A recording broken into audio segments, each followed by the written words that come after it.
forward. And remember, really slow the walk down. And Angela, you're going to have to tap him up as you slow down so he doesn't think that he's going to slow down and you have to squeeze with your leg. I want you to know that if you slow down, Angela, you just take your leg off and tap him up with the whip. Don't let him think you're going to beg. Whereas Reno's got a bit more of a hot button in some regards about being forward, so you can kind of get away with the slowing down a little bit. But with him, when you slow down, Angela, tap, tap, tap, tap, tap. Make him feel like as he's slowing down, you actually want to trot. So get that feeling, Angela, that you're trying to make him trot while you're trying to slow him down at the walk. So tap him up. Give him a conflicting message.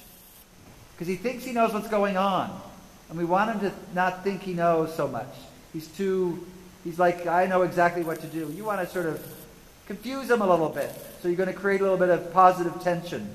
You're going to try and make him trot while you're slowing the walk down. So tap him up. Kick him up a little bit. Tap him up again. Tap him up again. That's the idea. Very good. Tap him up again. Good. I mean, what's the worst that could happen? Maybe he'll pee out, right? Exactly. You got it. Then soften. Now ride forward. You got it.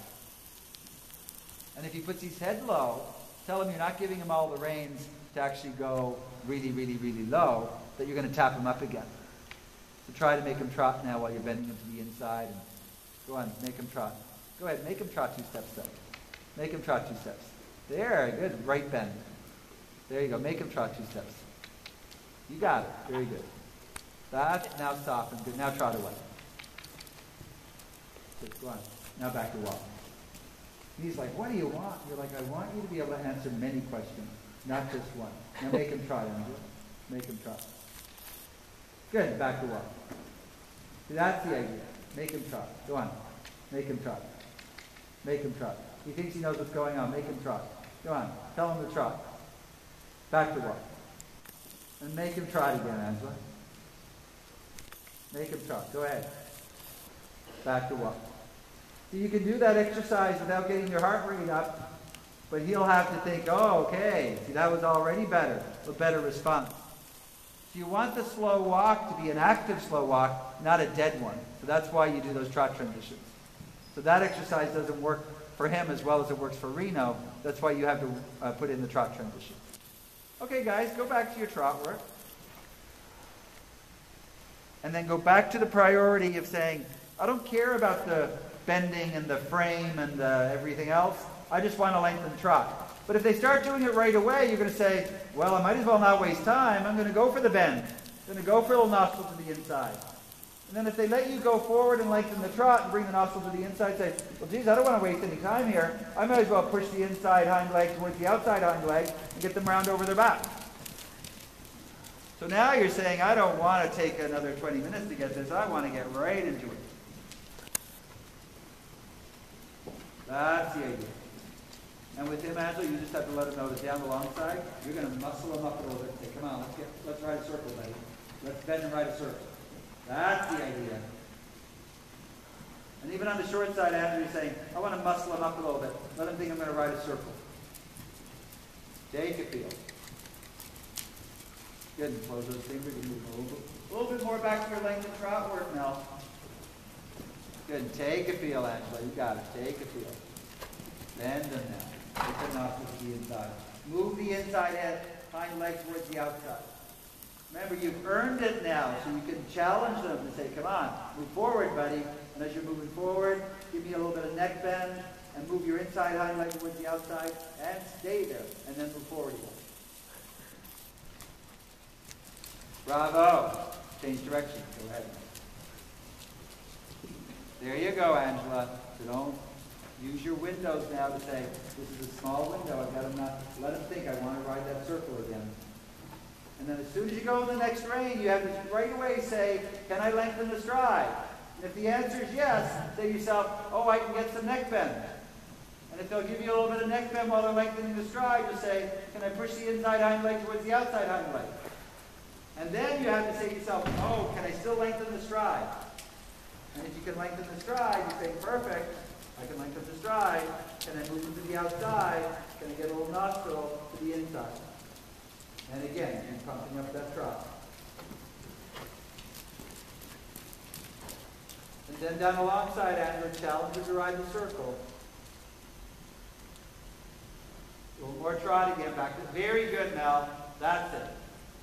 Good correction. Stay in the bending zone down the long side, Angela. As you're lengthening the stride, you're creating that rounder outline. And then right there on the short side, Angela, take a feel, get the bend, push it into the corner, the inside leg towards the outside hind leg. And then increase that trot again.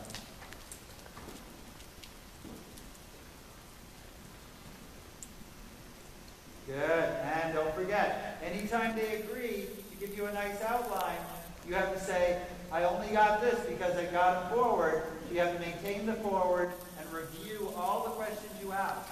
Because it's the simplest of questions, right? It's like, can I lengthen the stride? Can I maintain a little bit of nostril to the inside? Can I push the inside hind leg to the outside? And if they give you a rounder outline and they're soft over their back and soft in their wither and bending in their nostril to the inside, you say, oh, I have to repeat the question. Can I lengthen the stride? Am I still in that zone? Can I bring the nostril a little bit to the inside while I'm pushing the inside hind leg to the outside? Excellent, Angela. Feel that? That's your working trot. A little bit more forward now. And again, Angela, right there on the corner, it could have been a little bit more focused with the bend through the body and pushing them to the outside. So again, every time they do this, and they give you the connection, and they give you the nice feeling, they're actually working really hard. So they expect you to stay in the focus, not to soften and say, good boy, and let it all go. You have to stay in the zone of the rounder outline and moving the horse forward. It's all about, can I lengthen the stride? Unless it's a horse that's just totally out of control and wants to lengthen all the time, then the question will be, can I shorten the stride? But you always have to figure out what is the question for your horse. The bend, the moving to the outside with the inside hind leg. And when you feel a nice moment again, go ahead and come back to walk. But wait for that nice moment.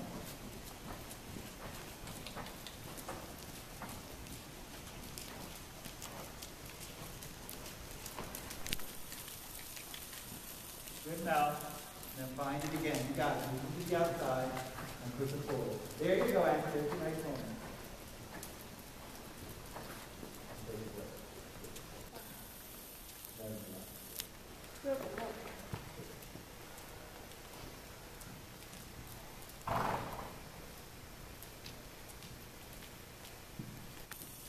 So I wouldn't work with either of these horses on very many figures if you're going to be losing impulsion, right? So it's better off to go large and to find your energy and cadence and enthusiasm to go forward. And that time when you actually cut across the ring, Angela, to get some space, he actually stayed in the connection, and so he could have ridden a circle, so it's a good sort of test. Yeah. I think when I sort of was coming up Reno's spot, Yeah. he did keep it in that circle. Yeah. And it showed he was able to hold it. So Mel, how are those exercises for you with him? I actually think they were really, really good. It took me a while to kind of find a rhythm. Yeah. But it's very subtle, and he actually responds to that quite well. Well, sometimes finding a rhythm or a nice tempo, you kind of have to lose your rhythm and tempo to kind of really get it. Because if you're really just focused on trying to keep it, then your horse gets kind of subdued. But if you're trying to push them out of the box of what you're looking for, then it gives you more room to go back in the box because you push them out. But if you keep them in this really controlled thing, then they just become big thugs, they can't move around. That's exactly what he does. Yeah. But I mean, there are certain horses that are so forward, right, that's just their natural way of going, that then you can say, well, I need to work on more downward transitions, or more serpentines, or more shouldering, or more rein back, or whatever. But I think establishing the agreement and the willingness to be really forward is probably the priority, incidentally, for both of these horses. That was great. Okay, I think that's a good note to finish on, eh? Yeah. I know we kept it really simple, But I think that was probably the answer, was to keep it simple. I'm glad I was able to keep it for more than just 2 strides. This is like a Yeah, couple of seconds around. it really started to come along on both reins, right? You'll see on the video there were longer periods, especially when we focused on getting you to let him think he had to ride a circle as you went down the long side. You got a little bit more shoulder fork position that way.